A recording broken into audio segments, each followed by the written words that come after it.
fetch API in JavaScript. So fetch API simply is this. You give a file, you fetch, and this will return a promise. You know promise. You know what to do with promise. What you do with promise, you call it then and you send a function to accept the response. Okay. And then you call it response.json. And then this will also response will convert. You're trying to convert that response into JSON. And that will also render a promise, and you're saying then. So if this file is not found, you can put a comma and listen on the failure event, and you will get to see the failed event. So these are the different methods of, so this is the actual call. This is the actual fetch API. So you need to, you say fetch method mode. So method, what is the method? Post get. There is a method. Let's not go there. Like let's keep it simple. Okay. Okay. For now, let me go to a website called placeholder API. So we haven't learned the backend part yet. We don't know how to build the backend, but this guy has already built a backend for us to use. Okay. See, if I run this script, it gives me a response like this. So this guy has built a backend on this URL. With this URL, we can access the backend. Okay. Let me go to the, I like to-dos ones. Okay. So these are all the to-dos that he saved on the server. So I need these to-dos to my UI. Okay. So he created a backend for ourselves, for us to use. Okay. Okay. So we will consume this URL. We will access this URL in our website, and let us try to get this data to our file. Okay. So this is the path. So he has already given a way to access in JavaScript. See, fetch API, give that URL, and you say this dot response and this dot response.json. Okay. So let me try that in different steps. 6 minutes, more than enough. Okay. So this is the URL. Okay, this is a URL for all the users database. Okay, JSON placeholder is a backend, dummy backend. We can create in future, we can create a backend like this, a server like this, but I don't want to access the users list, but I want to access the to-dos list. So I need to change the URL to to-dos. So this is where my URL exists. Let me click this. Yeah, I'm going to that particular data. Now fetch. Okay, what is the fetch? Where do I need to go? You need to go here and fetch the data, and then has two things to do. Okay, first thing, unfulfilled, on rejected. Okay, the comma, second input is on rejected, first input is so if it is resolved. So basically this fetch API will give you return. You know what is return statement? If I say return, this function value will become that. So this fetch API will go and fetch that and return an API. Okay. So return a promise API. So I'm able to access then if it is successful, okay, console.log response res. You can just say response, res, or anything. You can name it whatever you want.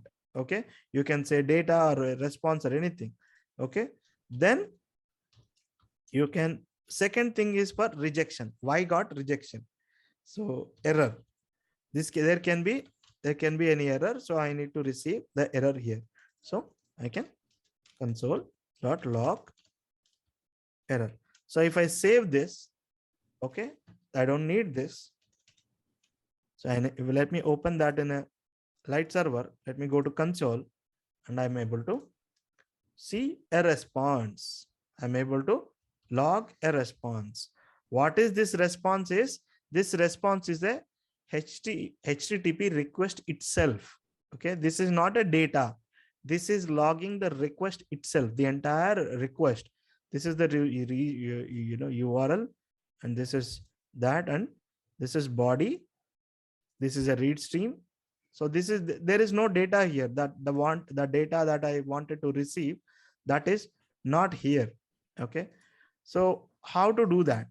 Okay, in the prototype there is a function called JSON. Okay, this JSON method will convert that response that it is received in a buffer, okay, in a blob or something, to so response dot JSON. If I call this function, so this is actually, this response is also rendering me a promise. See, fulfilled function, array of 200 items are there. So again, I will say dot, then data. Here I will get the data. Console log dot data. Save. See, 200 to-dos have come in the form of array. So if you're simply returning one statement, you don't have to keep the flower braces. You can just say accept that response. This is still an arrow function. That is a beauty of arrow function. You're sending that response and you're returning, sending out response.json. So till here, again, response.json will return a promise, and I'm again subscribing that, and that promise will give me data. I can wait for it to resolve. I can say await, and I don't have to put a then. I can simply say const response is equals to await fetch. So this await keyword will resolve that, will wait until this is resolved, and the result, you don't have to write then or that or this or that. You don't have to write everything. It will simply resolve this request and keeps that response and keeps it here. Simply, that is the thing. And then you can const data, and again await, for write an await. Okay, and you can say respond.json, because JSON was also going to return you a promise. So you need to remember, JSON was also going to give you a promise. So you're asking, wait for that response of JSON function, and then pull the data. And then now you take that data and put it in. Okay, to reduce one more line, I can save it right here itself. Okay, now you don't have need for these things. Now finally, you can do a for. This looks simple, but it is costly. Let me explain why.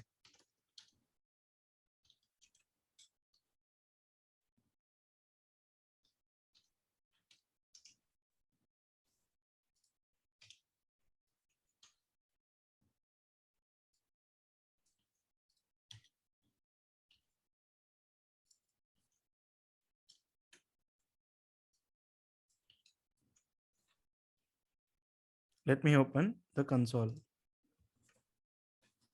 Start app is not defined. Why?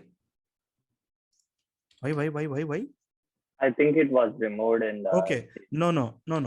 If you are using an await keyword, you have to put a async keyword before that function. If you are set out to use the await, you should use the async function for that. The function should be asynchronous, because your function should be asynchronous, but you should be wait for that response. Now you can find, see, this is last. See, before this is last was used to come on top, and the response was used to come log next. So let me log, instead of logging this, let me log that.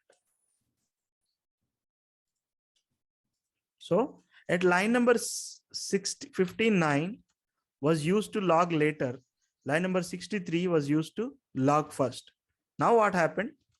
Later is later, first is first. That means this code, to execute this code, it is waiting these lines to complete. So that means that your cursor is waiting here, that you blocked the code. It means that you have already blocked your code. So await keyword blocks this code. Okay. Until this is resolved, the cursor will not, the compiler will not move. And then wait for this one. And then you get the data. And then you perform the operation. And yet you move on to next topics.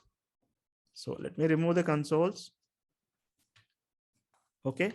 Await offers you a very simple flavor. Okay. Simple thing. It makes the code more readable. It is easy to see because you say fetch, you give URL, you get response, you get that response.json, you wait for it, you then get that response here, and you finally be able to use that response. It's that simple. But there is a catch. Your code is going to be blocked until you get the response from server. If there are 6 responses, 6 calls you're making from front end and you are waiting for them, and 6 seconds, 6 plus 1 plus 1 plus 1 plus 1, 6 seconds, 6 seconds, the user is going to see a blank screen. And if you see a blank screen for 6 seconds, you know what you will do. You will move on. Okay. So that is costly. So learn both ways. Learn to move on, let it wait, or learn to wait. And so you need both of the cases. At sometimes, okay, you can create a to do, but you have to wait for the user to sign up. Your sign up screen should be done. Because once the user is authenticated, then only I should be able to create. At that point of time, you can put await, because the user creation process should be done in order to save the data. So that case you have to wait. So there are 2 cases, no problem. So you can use that or this conditionally. Okay. One more thing. If you are waiting for this network, anything could go wrong. Okay. We are not capturing the failure case. Remember, with promise, we were actually capturing reject and response, both the cases. But with await way, the asynchronous synchronous way, we are unable to wait. We are unable to capture. There's no way I can capture. I'm only capturing response. There's no way I can capture the method errors that are happening inside that. So there is a way to capture that too. So that is try catch block. Okay, let me explain what is try catch in a browser console. Try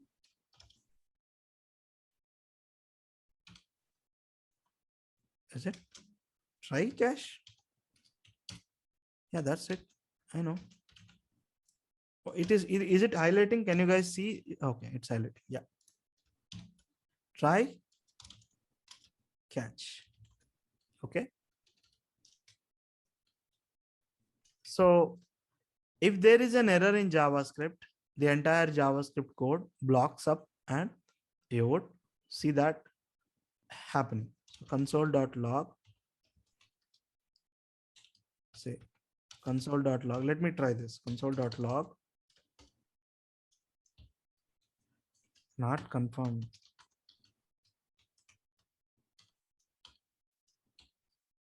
So some variable. There is an error. Okay. Some variable. This is rendered as JavaScript variable. What has happened? Some variable is not defined. I'm unable to find this variable. You haven't declared it previously. So there is an error. But this error can give you a cost, can cost you of your execution context. Sometimes if there is an error, you won't see the app running properly. So how do I avoid it? You can put a try catch block.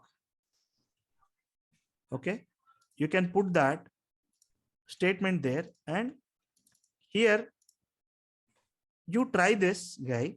If there is an error, I will catch it, I will handle it. please you don't throw an error. That is what I'm saying to JavaScript. So if you see, this is still throwing an error, but not throwing as a JavaScript error, but as information to this guy. So that is a difference. If you think that your code, some code will create some problem, and with that problem you don't want to block your code, you can put a console.log statement and put that variable inside, or put that load here in the try cache. If something goes wrong in the try block, you will receive that response here, and you will know that there is a response, that there is an error, but it will not throw a error in the JavaScript context. It will still continue to execute the JavaScript. Your rest of the app is safe to use. Okay, that is why we use try catch block. So in this case, there is a chance these two await statement can go wrong. In the promise, we always have reject method to access that, but there is no way accessing a error that is happening in these two statements. So I want to keep it in try catch block. Okay, I will try here. If everything goes wrong, you create the to-dos. Everything goes right, you create create the to-dos. If something goes wrong, you can say console.log, I have failed to load the to-dos from server, please create your own.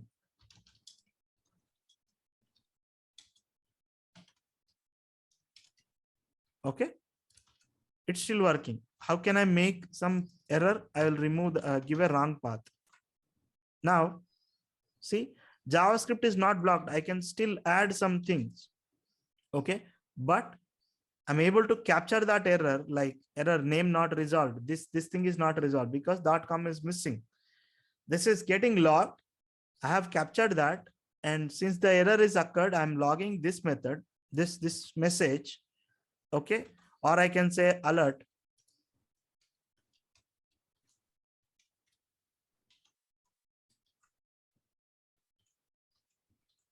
See, I failed to load the to-dos from server alone. Continue. Okay, and user got notified. User got notified with the servers, but I can still work with that application. So that is the beauty of try catch block. If there is no try catch block and you're not capturing, there's an error of JavaScript, and you probably see your application not running. Okay, we wanted to avoid this error. To avoid throwing that kind of errors,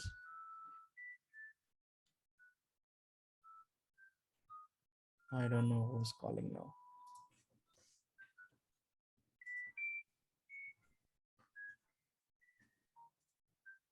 Just a second. Let me put that to silent.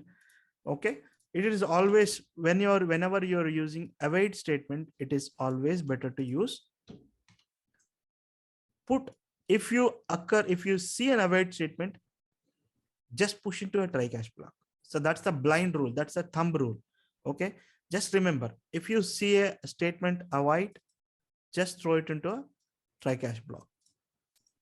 For sure, there's no exception. If you see an await, it should be in, my God.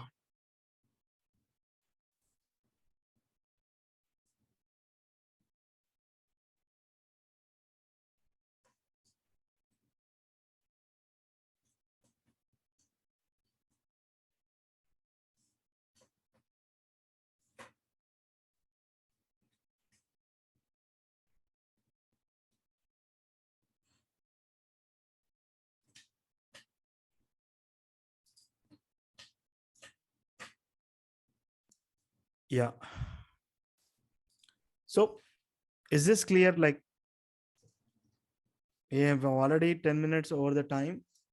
I don't want to hold up you guys anymore. So it is confusing. Any more questions here? Uh, how to limit the number of items when we load? So that is again, the backend thing. Okay. So the server has to be configured with the number. Okay. So it is actually by default programmed to give you 200 to-dos. Okay. So if the server is configured to allow you to send a response, post one.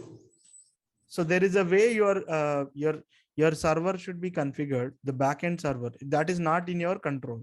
Okay. So if there should be a way to limit to 10. Basically, they should be resolving the, so that is not resolved. The limit 10 is not programmed. Okay. I don't know. I haven't put back the .com, right? Let me try this. So even if I send limit to 10, you can see that request in the network panel. So like in the console, if you come here, if you make a request, you could see that request being resolved and working properly. So